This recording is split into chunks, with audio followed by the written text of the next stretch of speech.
Hello po. Galing na po ako ngayon sa Taiwan.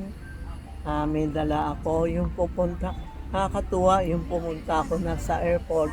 Yung may nagtutulak sa akin ng wheelchair. Sabi niya, ma'am, anong gagawin mo dito? Sabi ko, magbi-business ako. Sabi ko, turo kita isang lugar pero 2 hours and a half ang sakyan namin pupunta doon, 2 and a half. Pagbalik, 5 hours. 5 hours. Sabi ng anak ko, ma'am, malayo naman.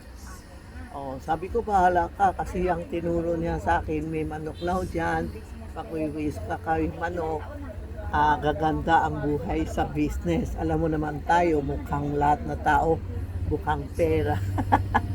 Pag sinabi business, gusto mo. Kaya nataka ako, sabi ko, bakit sinabi niya sa akin? Ibig sabihin, andito na ako, pumunta ka na. Ay di pumunta kami. Sinabi ko sa taxi driver, pupunta ka doon. Sabi niya, ma'am, 5 hours ako. Sige, sabi ko, sige, walang problema. Yung pumunta kami dyan, nakakatuwa. Ang daming tao, pero lumang-luma na. Yun parang, di mo alam anong hindi ko ma-explain.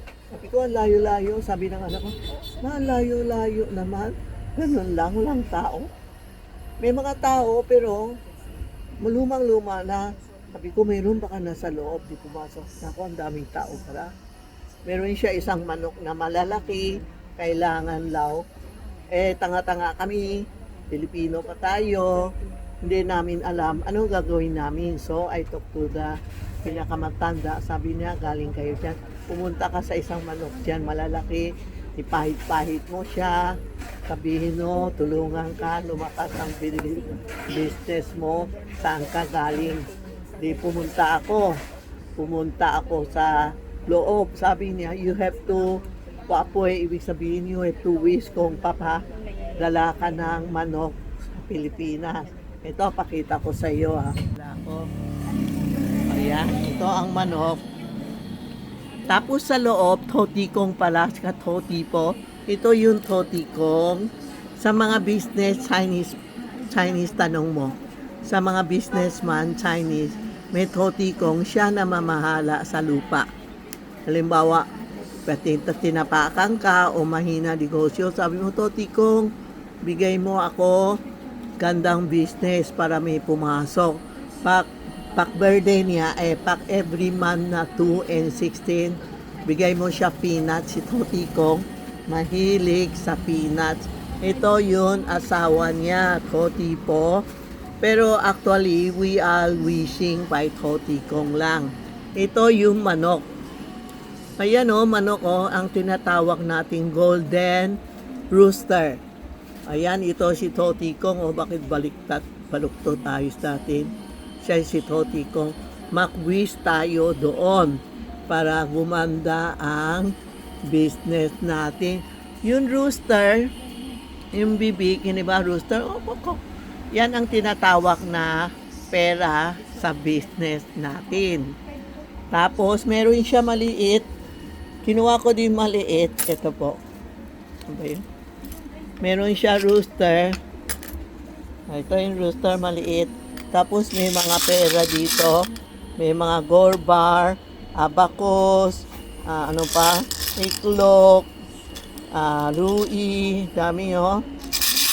Rui, may mga, ang dami, ibang ko, ano nga, may mani pa. Mani expensive, tapos gold coin, lahat-lahat andito. Check mo, ipasok mo itong manok.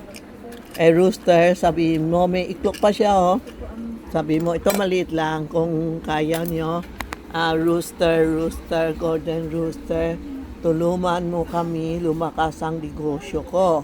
Ako si Tita Maxi, nakatira sa 757 Ongpin Street, Minondo, Manila. Bigay mo kaming maraming customer and maraming subscriber. Naka 1.5 na subscriber tayo. Tapos meron din siya buti na mga gold coin, gold bar, lahat. Pwede lagay nyo sa wallet nyo para lumakas ang business.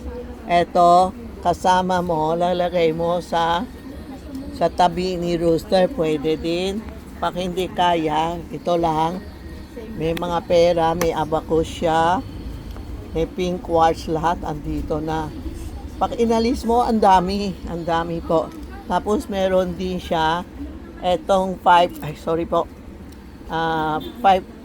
elements, 4 God of Wealth, 4. Pag dinagay mo sa wallet mo, lalakas ang negosyo natin. Ito, 3 God of Wealth. May sticker siya, didikit mo, yan. Iba dinidikit sa cellphone, iba dinidikit dito. Pwede pinto, lahat pwede. Dinala ko kunti para makabili kayo kasi ang layo-layo, hindi tayo makapunta palagi. Yan po. Kaya first time lang ako pumunta. Wala na din ako oras. Sa Holy Week lang ako. Kaya sabi ko, Rooster, Golden Rooster, tulungan mo kami. Lumakas ang negosyo ko. Dinala ko kunti para nagpuwi ako, nagtanong ako kung pwede sumama ka. Yan o, pakita ko sa iyo. Yan o, may dala ako mga 6 lang. Kung maka-aber kayo, pakitawag lang si Inday, si Rena. Yan. Yan.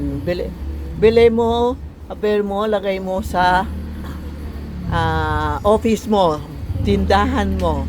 Meron ako isang malaki. Bukas dadaling ko na sa bahay. Yan po, makaber kayo. Ito ang Golden Rooster para sa good business. Pwede lagay nyo sa Santiago, sa tabi ni Santiago, pwede din. Pwede din sa office mo, pwede din sa mesa mo, lahat pwede po. Yan po ang bagong nating dating. Kunti lang kasi sobrang bulky, baka masira lang po.